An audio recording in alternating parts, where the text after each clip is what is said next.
안녕하세요. 오늘 저희와 함께 파헤쳐 볼 자료는 루돌프 슈타이너의 강의록 GA1520 골고타 신비 이전의 단계들입니다. 이게 인류의 영적 진화나 시대정신 변화, 또 그리스도 충동 같은 조금은 생소할 수 있는 개념을 다루는데요. 당신이 이 복잡한 내용 속에서 진짜 핵심, 그러니까 이게 나한테 이런 의미구나 하는 걸 발견하시도록 돕는 게 저희 목표거든요. 네, 맞습니다. 슈타이너는 그 눈에 보이는 물질 세계 너머에 있는 영적 현실이 우리 역사나 또 개인의 삶에 어떻게 영향을 주는지 그걸 탐구했죠.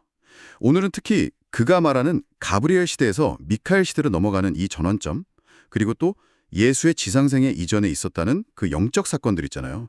거기에 좀 집중해서 당신이 자신과 또 지금 시대를 이해하는 어떤 새로운 틀을 얻으실 수 있게 한번 이야기 나눠보겠습니다. 네, 슈타이너는 시대를 어떤 덩석인 힘의 영향 아래서 이렇게 구분하더라고요.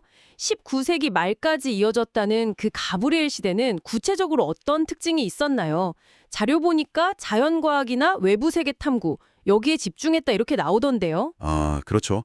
가브리엘 시대는 말 그대로 물질 세계를 이해하고 분석하는 데 인류의 에너지가 많이 집중된 시기입니다.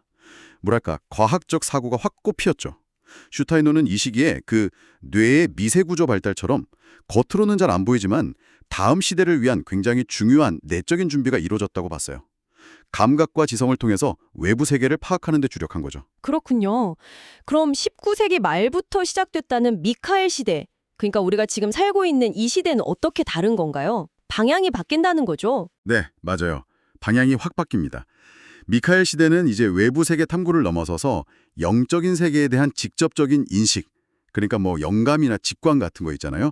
이런 내면의 능력이 중요해지는 시기라고 슈타이너는 설명해요. 그래서 이전 시대처럼 그냥 믿거나 어떤 외부 권위에 의존하는 게 아니고 이제 당신 스스로 능동적인 사고 그리고 영적 탐구를 통해서 진신을 찾아 나서야 한다. 이런 이야기죠. 슈타이너의 인지학도 사실 바로 이런 시대적 요구에 부응하려는 노력의 일환이고요. 내면으로의 전환이군요. 근데 슈타이너는 이런 현재의 변화를 아주 오래전, 심지어 예수 탄생 이전의 사건들과 연결짓는 것 같아요. 그 골고타 이전의 그리스도 사건들이라는 개념이 나오는데 이건 좀 더 설명이 필요해 보이네요. 좀 어렵기도 하고요. 네, 맞습니다. 이게 슈타이너 주장 중에서도 상당히 독특하고 좀 깊이 있는 부분인데요. 그는 골고타 사건, 그러니까 우리가 아는 예수의 삶과 죽음이라는 역사적 사건 이전에 이미 인류 진화에 결정적인 영향을 미친 세 번의 순수한 영적 사건이 있었다고 말합니다. 이건 물리적인 사건이라기보다는 영적 차원에서 일어났지만 그게 인간 존재의 기초를 다지는데 핵심적인 역할을 했다는 거죠. 슈타이너가 나탄 계열의 예수라고 부르는 특정 영적 존재와 관련된 사건들이라고 하고요. 영적 차원의 사건이 인류 전체에게 영향을 미쳤다. 구체적으로 어떤 영향일까요? 첫 번째 사건부터 좀 들어볼 수 있을까요? 네, 첫 번째 사건은 아주 먼 옛날 그 레무리아 시대에 있었다고 하는데요. 당시에 인간의 감각기관이 너무 주관적이 되거나 혹은 외부 자극에 막 휘둘리지 않도록 슈타이너가 보기에는 인간을 좀 극단적인 에고이즘이나 물질주의로 끌고 가는 루치퍼 아리만적 힘이라는 게 있거든요. 그 영향을 막고 좀 조화롭게 발달하도록 도왔다는 겁니다. 아하. 네, 당신의 감각은 세상을 비교적 객관적으로 비추는 거울처럼 기능하면서도 정작 그 감각 자체는 잘 의식되지 않는 일종의 자기 없음 상태를 갖게 되었다는 거죠. 감각이 나를 내세우지 않고 세상을 보여준다. 이거 흥미롭네요. 다른 사건들은요. 아틀란티스 시대라고 하셨죠? 네, 맞아요. 두 번째와 세 번째 사건은 아틀란티스 시대에 일어났다고 설명합니다.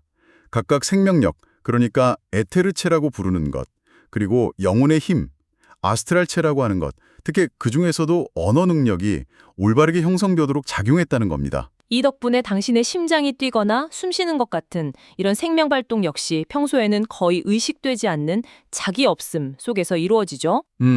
슈타이너는 그래서 아이가 태어나서 걷고 말하고 생각하는 법을 배우는 그 과정 자체가 바로 이런 우주적 사건들이 당신의 삶에서 재현되는 모습이라고 봤어요. 걷기는 첫 번째 사건, 말하기는 두 번째와 세 번째 사건, 그리고 생각하기는 이후 골고타 사건과 이렇게 연결 지으면서요. 그렇군요. 과거의 영적 사건들이 우리 몸이나 능력에 어떤 무의식적인 자기 없음을 만들었다면 그럼 현재를 살아가는 우리에게 슈타이너가 던지는 메시지는 뭔가요? 바로 그 자기 없음을 이제는 의식적으로 당신의 나, I, 그러니까 자아의 영역에서 실현해야 한다는 겁니다. 과거 사건들이 감각이나 생명 활동에 어떤 무의식적인 토대를 마련해 주었다면 이제 골고타 사건 이후 미카엘 시대에 들어선 인류의 과제는 이기심을 넘어서는 의식적인 사랑, 그리고 자유로운 도덕성을 스스로의 힘으로 개발하는 데 있다는 거죠. 아, 의식적인 노력이 필요하다는 거군요. 네. 슈타이너는 미래의 인류가 물질적인 시각 너머에서 에테레체 형태의 그리스도를 인식하는 능력을 점차 발달시킬 거라고 봤고요. 그리고 이것이 바로 그 의식적인 자기 없음의 실현과 깊이 연결된다고 생각했습니다. 오늘 슈타이너의 통찰을 쭉 따라가 보니까 와, 시대의 변화부터 인간 능력의 근원까지 정말 방대한 그림을 그리고 있네요.